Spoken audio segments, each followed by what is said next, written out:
What is going on, everybody? It is Dylan with Astrodfs, and in today's video, going over the Thursday night showdown between the Falcons and Buccaneers. So, this one is going to be interesting. And the reason it's going to be interesting is Atlanta, you kind of don't know who to play. In Tampa Bay, there's so many options to play. So, let's try to get into it and make a lineup at the end and see what we can come up with. So, starting at the top, 3 players above 10K. Bijan being the most expensive, Bucky right below him, $1,000 cheaper, and Baker Mayfield at 10K. Drake London has already been ruled out, and down here, Otton is doubtful. The other kind of question marks that we're looking at is Mike Evans and McMillan. It seems like they are both going to be good to go, but I would just be hesitant and watch the news, obviously watching the news, but seeing if both of them are going to play. And if Evans plays, this slate is going to be very, very odd. So let's get into it. Bijan at 11-2, love him in this one. The rushing, which we've seen Bijan have some really, really great games, some solid games, but I think this is a game where we're going to see the receiving upside of Bijan.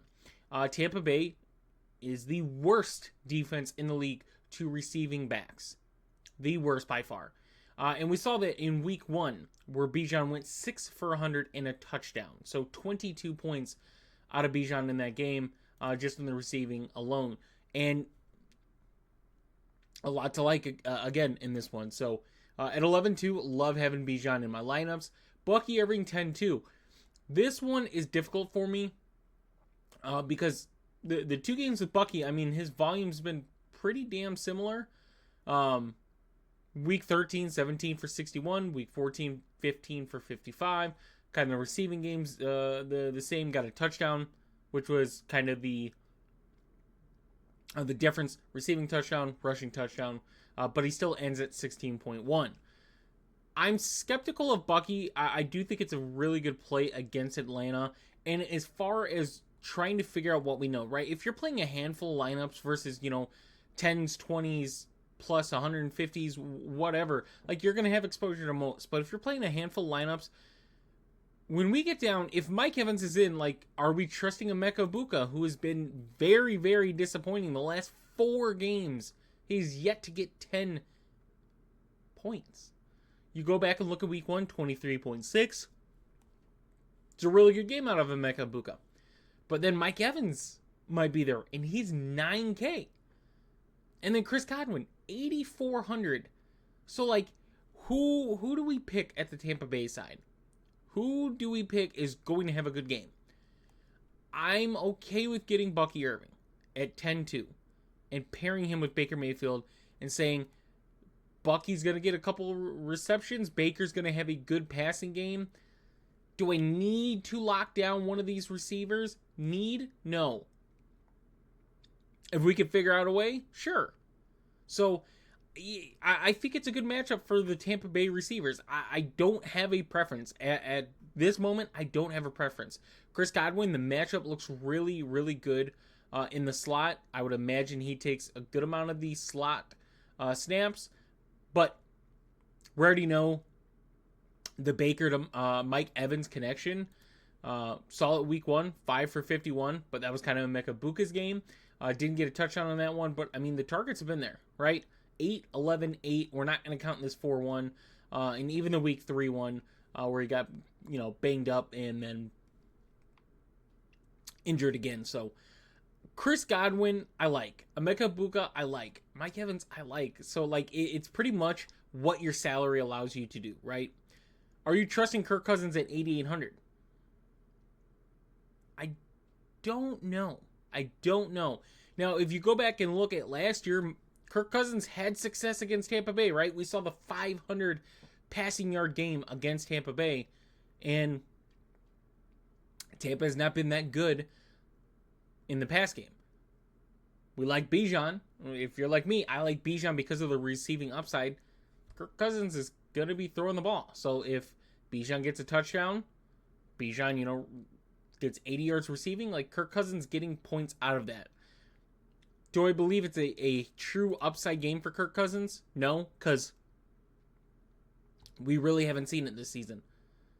And he's had some favorable matchups, some tough ones, right? Seattle, Carolina's been good, Miami's been good against the pass, but New Orleans, I guess we could let it slide in a sense, but the Jets. So I don't know if you need Kirk Cousins on this slate. Darnell Mooney, yeah, with Drake London out, it's easy to like Darnell Mooney at his price point, right? The number one receiver is 6,600. You get Kyle Pitts at 6,400. Tampa Bay has not played that good against tight ends this season either. We've seen kind of a good connection, especially the last 2 weeks. And yet again, some favorable matchups for Kyle Pitts. 15.2, 15. Go back and look at week 1. This is with Michael Penix. 12.9 though. So there's a lot to like for this mid-tier range of Falcons players. So I kind of like getting, a Bijan, a Baker, and then decide, do we want to play Bucky or do we want to take a shot on one of his pass catchers?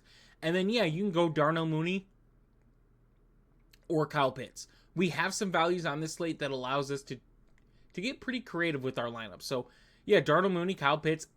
If I had to pick, like, looking at some of Darnell Mooney's numbers, I like Kyle Pitts. I like Kyle Pitts. I just think it favors him a little bit more, bit of a better matchup. Here is the thing with the defenses, and Falcons defense, 3,400. Meanwhile, Tampa Bay's is 5,400, a $2,000 price difference. You are going to see two of the most blitzed defenses in the league playing against each other. You're seeing two quarterbacks who this season have not played well against the blitz.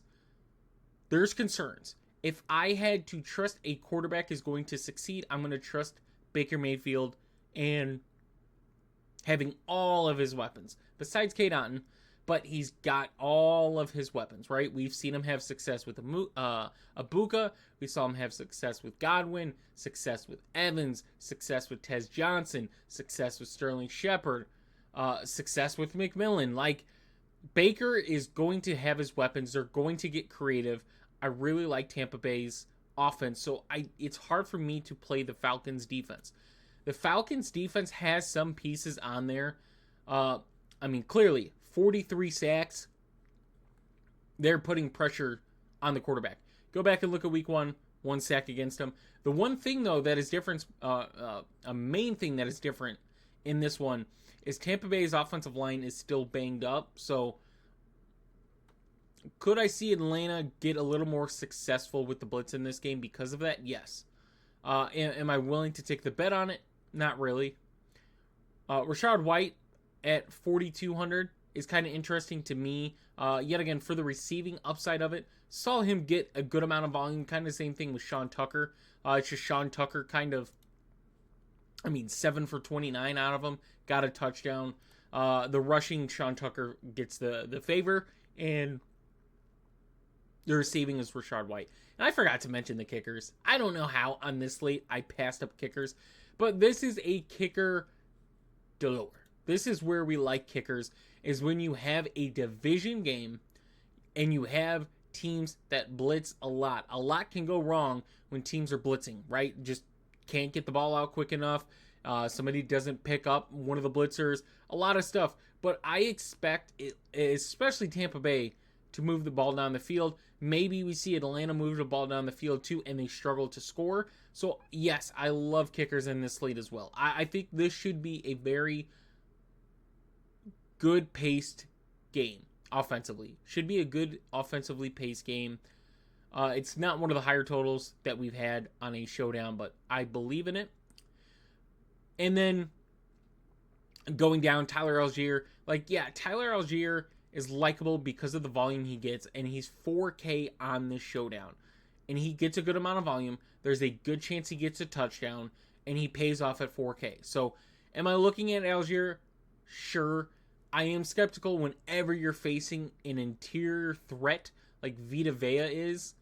And that's where we kind of see Tyler Algier have success, is just running through the middle of a defense. So from a value perspective, I get it.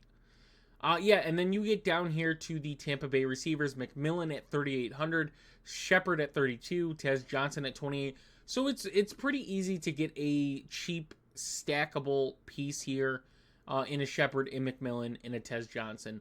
Obviously, I would love to say I want to play Jalen McMillan. Would I be shocked if Tampa Bay puts him on a huge, huge snap count? And we see, more Sterling Shepard and Tez Johnson. And even then, remember, it's going to be a Emeka Buka, Mike Evans, and Chris Godwin the most. I would expect them to also be cautious with Mike Evans. I think Tampa Bay should win this division, and they're going to need the health of those wide receivers, which we saw what happened when they got banged up. They're going to need the health for these wide receivers. Luckily, their wide receiver room is getting healthy, but I would just be skeptical of McMillan and Evans in this one, just because it's coming off a short week. After this game, you get a 10-day break to where you can get a few more days of recovery and rest. So, yeah, like Shepard and Tez Johnson kind of stand out to me, as they might see the field a little bit more. Obviously, McMillan has, in my opinion, more of the upside. So, and then Atlanta, we get cheap with Atlanta. We get Mr. David Stills, who is 3K, who before last week got touchdown in 2 previous games, 2 for 15 and a touchdown, 2 for 16 and a touchdown.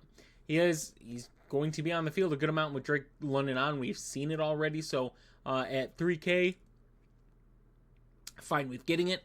And then you're going to see Dylan Drummond also be on the field quite a bit at 2K. So we're getting some values at Atlanta. And then we're going to get some values at tight end for Tampa Bay. We'll just go down here. We're going to get Mr. Durham at 600. And then Culp at 200. Those are going to be what I would interpret as the 2 tight ends playing for Tampa that are going to see, probably all the stamps, is between Culp and between Durham. So at 600 and at 200, we get some very, very, very cheap stackable pieces for Tampa Bay. To put it in a reference, right, let's just say Atlanta does play tight ends good, so it is a concern. Let's put them into the flex. We get a lot to like there. So now let's throw in for our captain. Let's pick everybody. Bijan. So we still get 8,100. We're able to add a Kyle Pitts. Let's say I'm going to go with the kicker as well for Atlanta. And then we could get a Baker, and then we could get a Bucky, and then we could obviously switch some stuff around. So 6K. We can't get Darnell Mooney on this. We need 600 more. So yeah, I mean, I guess we could just eat the salary and save some salary up. Because we can't upgrade off Kyle Pitts either. It's Kyle Pitts or Darnell Mooney. If you wanted to stack a little more, we could do this. Let's say a Chris Godwin. And then we get 4K, and then you get someone like Tyler Algier, and just say Atlanta's going to have success on the run. Tampa Bay, we got Baker, we got Bucky, we got Godwin, we got Durham. So that's a really good example to where I get one of the guys that I think is going to be the safest at captain in Bijan. We get Baker Mayfield, who should have success in the passing game. Hopefully the touchdown upside in Bucky Irving. And then 2 pass catchers for Baker, one of them being dirt cheap. And then Tyler Algier to go with Bijan, to where, like, if you combine the running back numbers between the two of them, they're having really good games. So just kind of controlling that. Obviously, we don't have Darnell Mooney or Kyle Pitts, so we could change stuff around easily. But this is just an example for you guys of a lineup based off of some players I like. So hope you guys did enjoy. If you did, please leave a like and subscribe. And we'll see you guys in the next one.